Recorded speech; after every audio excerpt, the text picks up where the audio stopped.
Hi everyone, welcome back for our second day of word building for this week. We are still working with our long I vowel teams. So just as a review, we talked earlier in the week about IGH and IE. And both of these vowel teams make the long I sound, and we've been reading those and writing those in words this week. Before we do our word building today, I just wanted to mention something else that you will see in your Decodable Reader, and that is two letter combinations that have silent letters. So the first one is KN. When you see KN at the beginning of a word, the K does not make any sound.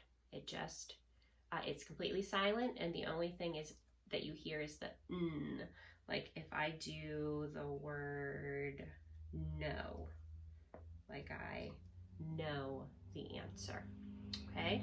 The second one is WR, and in the WR combination, the W is silent, so the only thing that you hear is the So if I add an IST, this is ist, wrist, right?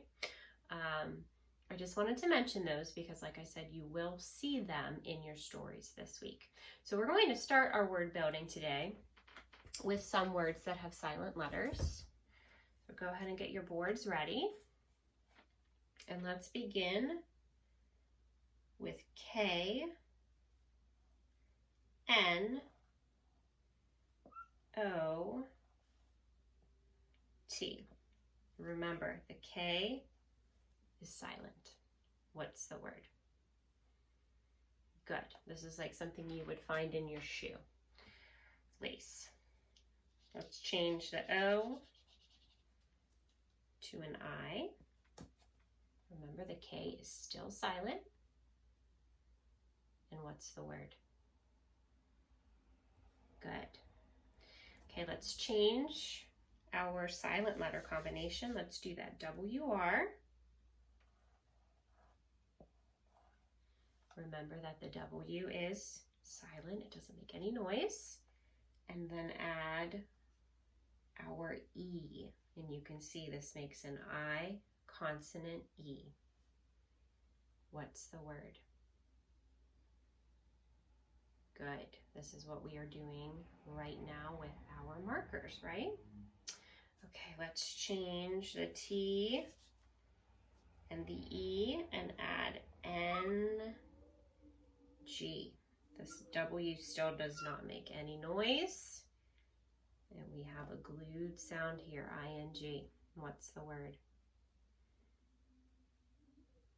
Good. Now this is not like the piece of jewelry. This is when you take something, it like has water in it and you twist it to get the water out. That's what that word means.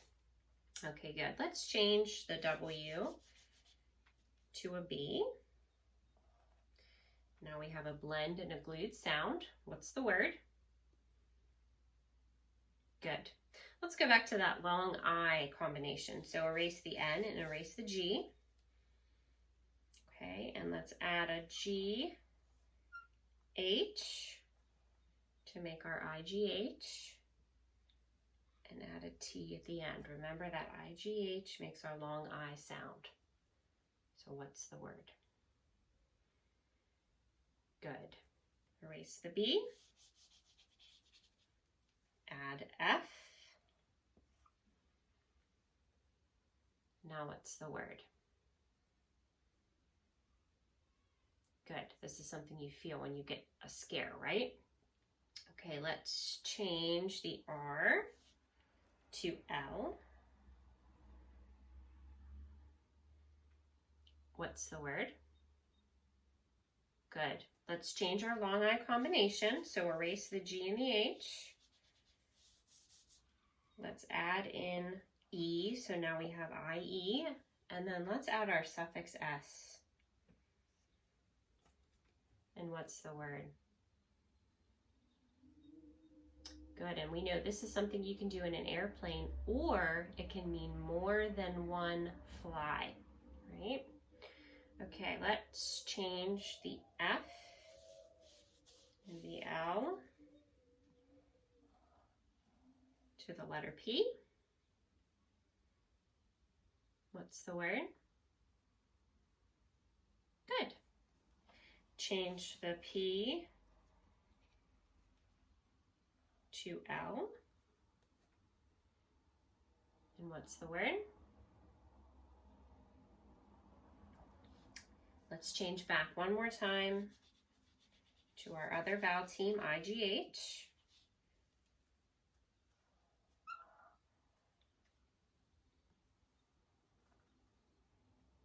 And then add a T. And what's the word? And let's change the L to R. And what's the word? Good. Before we stop, there's one thing that I want to show you about this IE letter combination. This is something that we started talking about before we left back in March. And I just want to remind you, we learned that when you have the letter Y at the end of a one-syllable word, like the word cry, we learned that the Y makes the long I sound.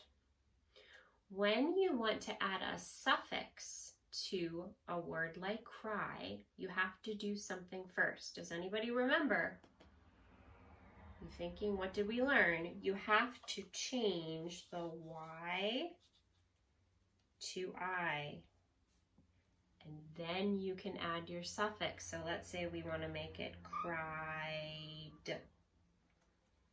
Y changes to I, and then you get the ED. So that's where we're seeing those words like flies, tries, cried.